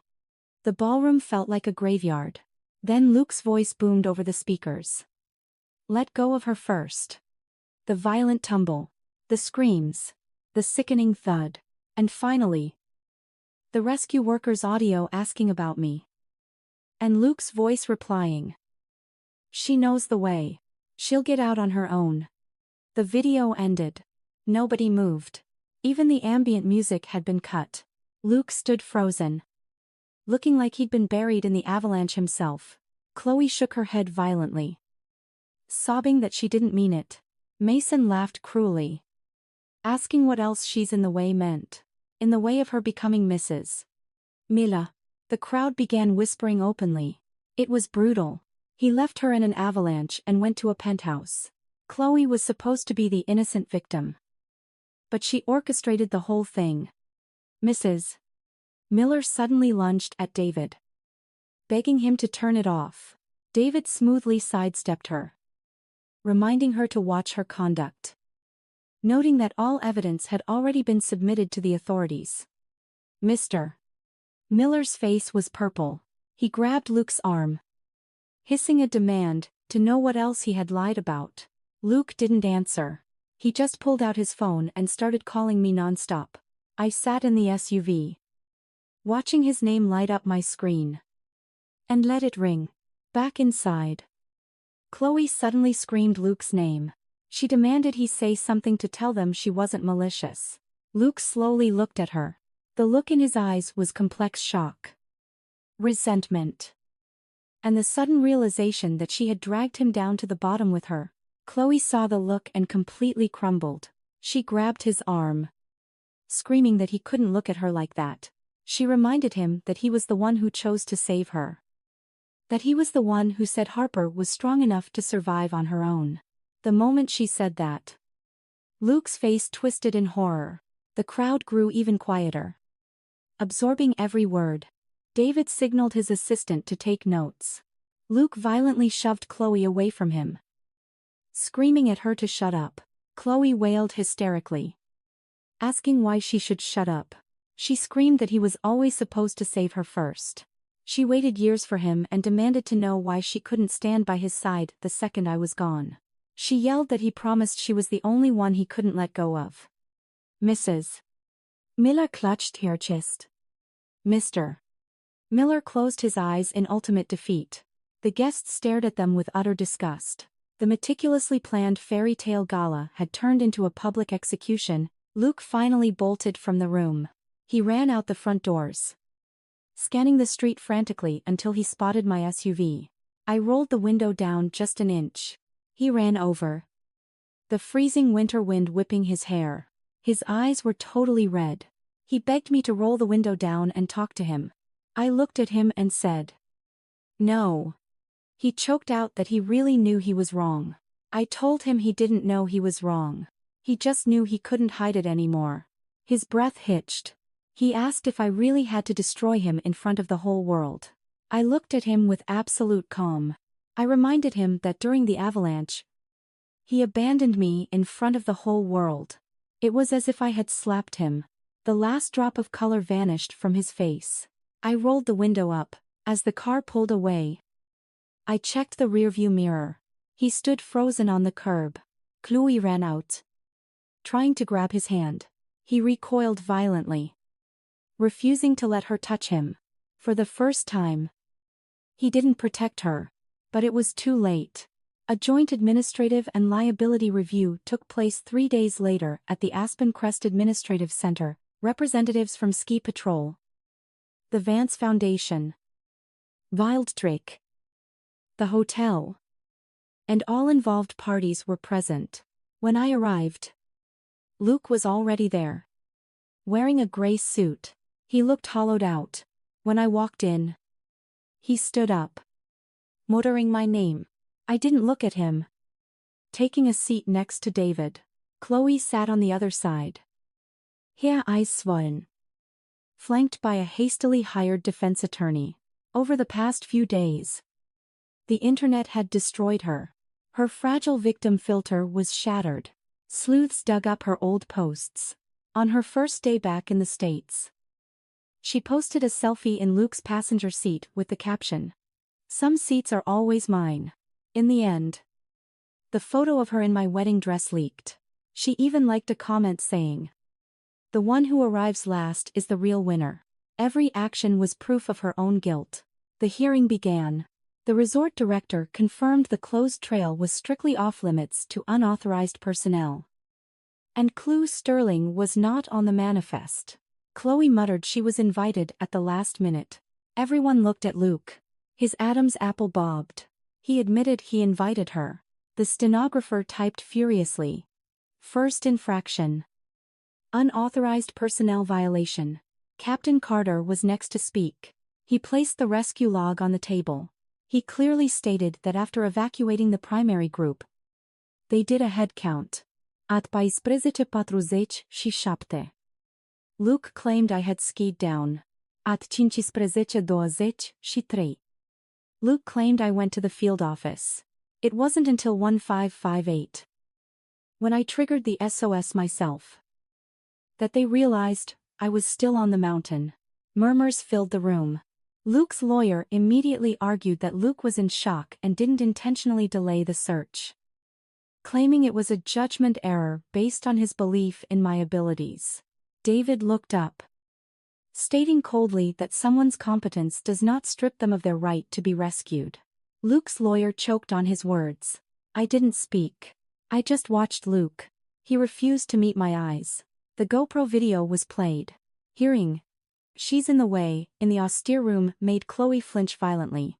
Luke closed his eyes when his recorded voice said, "She knows the way."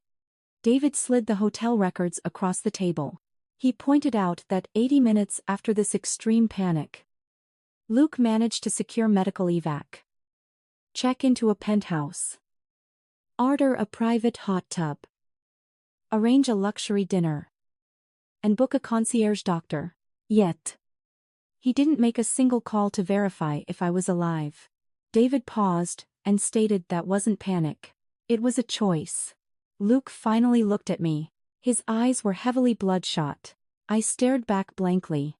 He opened his mouth, but no sound came out. During the recess, Luke chased me into the hallway. I stopped. He stood a few feet away, seemingly afraid to approach. He confessed he was panicking. I said nothing. His voice cracked, as he explained that when the snow collapsed, Chloe grabbed him. His mind went blank. And he just knew I was calmer and knew the routes better than her. He said he really thought I would make it out. I asked if that was why he pushed me. His face went white. He swore he didn't want me to die. But you accepted the possibility that I might. That sentence froze him completely. A long time passed before he whispered that he was afraid to look back. I asked why. His eyes filled with tears as he admitted he was terrified that if he looked back, he wouldn't be able to save either of us. No. I corrected him. I told him he was terrified that if he looked back, he would have to make a choice. And he had already chosen Chloe. He knew that if he turned back for me, Chloe would realize she wasn't his absolute priority. He didn't want to let her down. And he didn't want to admit he was still in love with her. So he convinced himself I would survive. Luke's throat seized. I told him the cruelest thing he did wasn't saving her first. The cruelest thing was knowing he chose her, but still expecting me to play the part of his perfect fiancé, funding him, elevating his reputation, and keeping his image spotless. His tears finally overflowed. It was the first time I saw Luke Miller cry.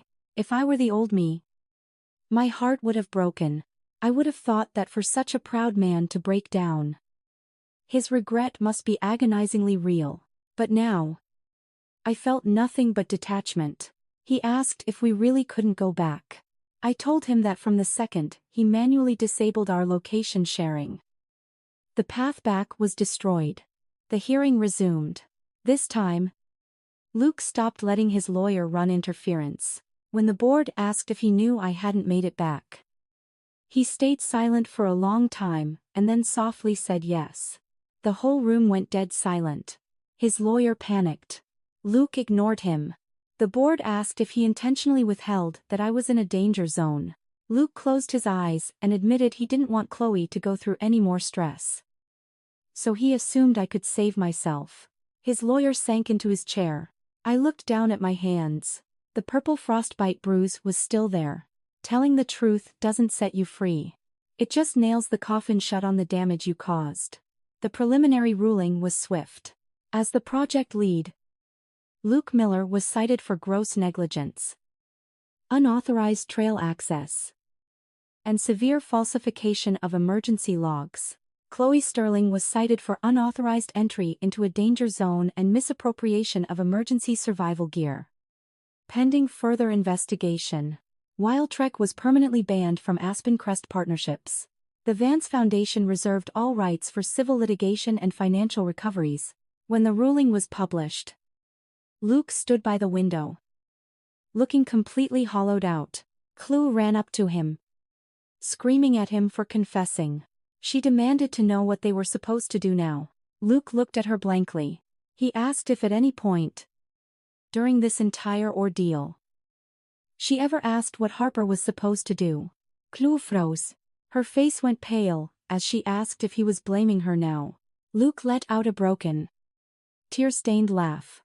He told her to stop playing the victim.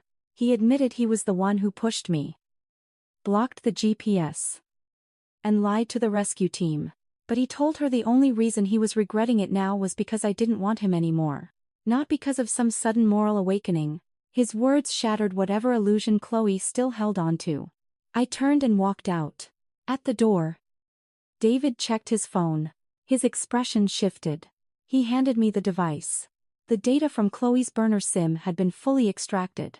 On the screen were texts from the night before the avalanche. Chloe to Luke. If I get too scared on camera tomorrow, will you hold me first? Like you used to. Luke didn't reply. Chloe sent another.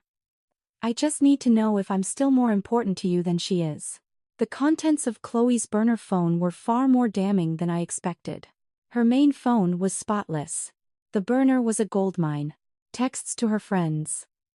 I don't believe Luke actually loves Harper Vance. She's just highly functional for marriage. Men need a workhorse when they're broke, but always go back to their first love when they get rich. Harper is too stable. It's annoying. If I can make him lose control, just once, The Millers will see, she's not invincible. Vale is the perfect setup. Mountains are dangerous. Fear makes men act purely on instinct. Mason read over my shoulder, his hands shaking with rage. She planned the whole thing. David nodded grimly. This proves premeditation. Further down were texts to a bridal boutique. Chloe asked if a bridesmaid could try on a custom dress if the bride was sick. The boutique said yes. With permission, Chloe replied. She won't know. And texts to Luke's PR assistant. Can we highlight my photos at the launch? Will Ms. Vance mind? Assistant Luke will handle it. Every message was a puzzle piece, revealing the calculating predator beneath the fragile facade. She didn't stumble into the restricted zone. She systematically pushed the boundaries, testing the waters. And Luke, every single time, enabled her, validated her, and covered her tracks. Looking at the logs, I realized Chloe wasn't a mastermind. What was truly terrifying was that Luke saw every boundary she crossed, but made me feel like I was just being overly sensitive. He wasn't manipulated. He loved the ego stroke. He loved two women fighting for his priority. I attended Chloe's police interrogation. She sat in the interrogation room, totally disheveled, completely makeup-free. When she saw me, she stood up, screaming if I was finally happy. I said no. Her eyes went wild, screaming that I ruined her life, got her fired, destroyed her reputation, and made Luke hate her. She demanded to know what else I wanted. I said I wanted her to take responsibility. She let out a shrill laugh, asking how she was responsible for an avalanche. She didn't push me, didn't turn off the GPS. She accused me of just taking my anger out on her because I couldn't handle hating Luke. I looked at her and said she was wrong. I hated him. And I was destroying him too. I told them they were exactly the same. Chloe's face crumbled. She truly believed that as long as I directed my vengeance at Luke, she could slip away as collateral damage. But I wasn't giving her that out. During the interrogation, detectives confronted her with the text messages. She tried to dismiss them as jokes. Then they asked why. When the rescue team was looking for me, she didn't disclose she was wearing my emergency blanket. Why she tried to hide the blanket in a maid's cart before the hotel was sealed. She stuttered that she didn't want me to misunderstand. The detective asked if she knew it was critical survival evidence. She had no answer. Meanwhile, Luke faced federal scrutiny over the charity funds. He admitted the embezzlement but maintained it wasn't malicious. David noted that proving criminal intent for the avalanche was difficult. But civil liability, massive corporate breach of contract, and charity fraud were guaranteed. Wildtrek was facing millions in damages. I told David to proceed with maximum force.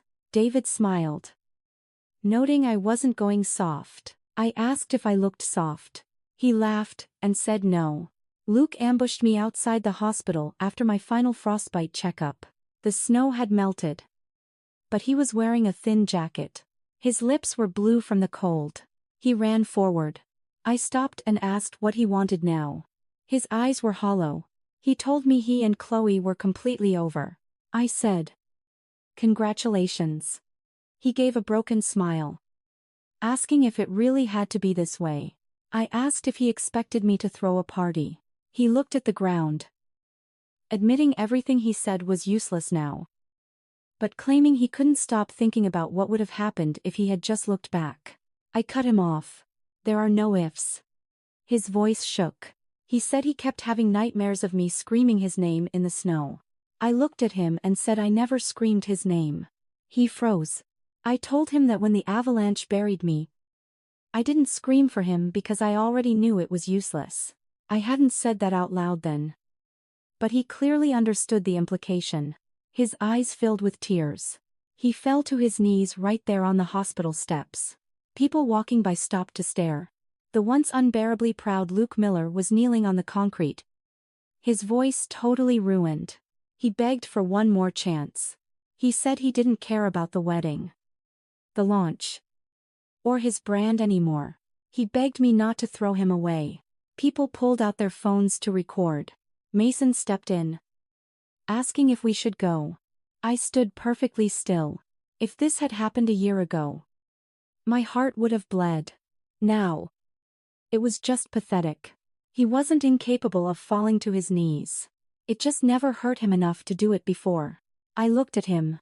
I asked if he knew what I was thinking about before I found the emergency phone. He looked up. I told him I was thinking that if I died, he would put on a spectacular show at my funeral. Everyone would call him the tragic, devoted lover who simply couldn't save me in time. Chloe would cry, say she owed me her life.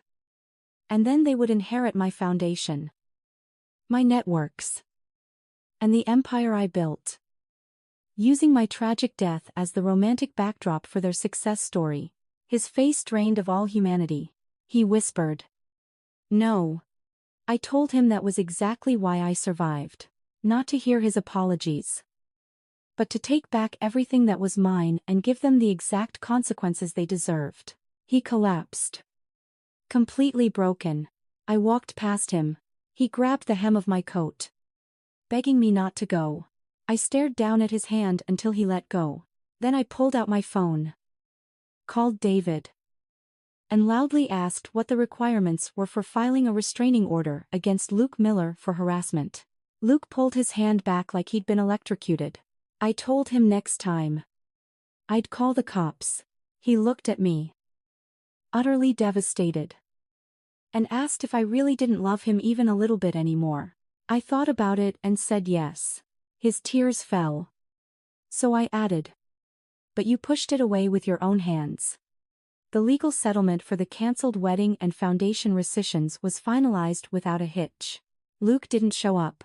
He sent his corporate lawyers to David's office. They tried to negotiate a peaceful separation for the press, dropping Chloe from the suit and keeping a bridge for Wildtrek to pay the debts slowly. I asked the lawyer if the Miller family genuinely thought they still had any leverage. The lawyer looked embarrassed. David slid 3 documents across the table. 1. No peaceful press.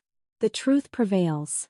2. Civil litigation proceeds against all parties. No exception. 3. The Vance Foundation permanently blacklists Wildtrek, and all embezzled funds must be repaid within 30 days. The lawyer protested that it was too absolute. I told him there are no half measures in an avalanche. David smiled as the lawyer signed the papers.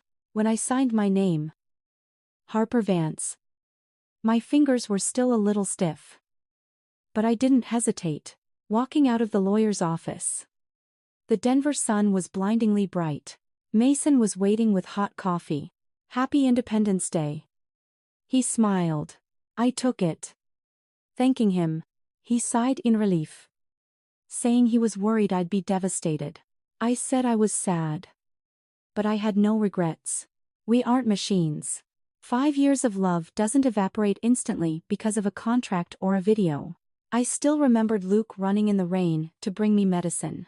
Luke staying up with me to edit proposals. Luke hugging me after my mom's funeral, swearing he was my family now. Those moments were real, but he was the one who chose to turn them into a lie. That afternoon, Mrs. Miller showed up at the foundation. She looked a decade older. My secretary said she had been waiting for an hour. Il est temps. She immediately started crying, apologizing for her past behavior. I didn't say a word. She gripped her designer bag, saying Luke had locked himself in his room, refusing to eat. Wildtrek was imploding. Mr. Miller's blood pressure was critical, and their family was falling apart. She asked if I could please show mercy. She claimed she had always seen me as a daughter-in-law. I asked if she saw me as a daughter-in-law or a corporate asset. She paled, asking how I could say that. I pulled out a stack of old receipts. The surgeon fees for Mr. Miller that I fronted, her luxury rehab stays that I paid for, the foundation contracts I arranged to gift Luke, the sketchy relatives I kept off the payroll to protect their brand. I laid them on the table. I told her I did all of that. But the first call she made to me, after I almost died, was to tell me to prioritize the big picture. Her lips trembled. She claimed she was just panicking. I told her she wasn't panicking. She was conditioned. Conditioned to expect me to clean up the mess. Swallow the pain. And protect the Miller family's image. She sobbed. Begging me. I felt no satisfaction. Just deep exhaustion. I told her she was begging the wrong person. I didn't force Luke to bring Chloe. I didn't make him delay the rescue. I didn't embezzle his funds. I didn't force the Miller family to defame my name in the press. I called security to escort her out. At the door, she turned and asked if I really had no heart left for them. I looked down at my papers. I had a heart. That was why I gave Luke 5 years. That was why I tolerated his early friendship with Chloe. That was why I never blew up at the Miller family's endless demands. But love couldn't be used as a substitute for survival. That night, the official government report was released. Wild Trek lost all state contracts. Luke was formally charged with criminal negligence. Chloe faced civil lawsuits and crippling fines. The Wild Trek board ousted Luke. The next morning, the company he built locked him out of his own building. Late that night, he sent me a massive text. Harper. Only today did I realize you were the scaffolding holding up my entire life. I used to think I was the one moving forward and you were just naturally supporting me. Now that everyone is asking me how to fix this, I realize I don't even know how to function. I'm not asking you to come back and fix it. I just want to say I'm sorry. I made the worst choice of my life in that snow. If I could do it again, I would look back. I read it, deleted it, and didn't reply. The next day, I changed the locks on my house. My mom left me this property. Luke used to have a key. He always said it felt more like home than his own house did. Once, he brought Chloe over to grab some files. She stood by my mom's antique piano and asked if she could play. I said yes. I realized boundaries get lost exactly like that, inch by inch. The locksmith asked if I wanted the old keys. I said no. He tossed them in the trash. The sound was faint. But I knew some doors were closed forever. When Aspen Crest officially reopened, I was there. Not for Luke, but for the new safety initiative.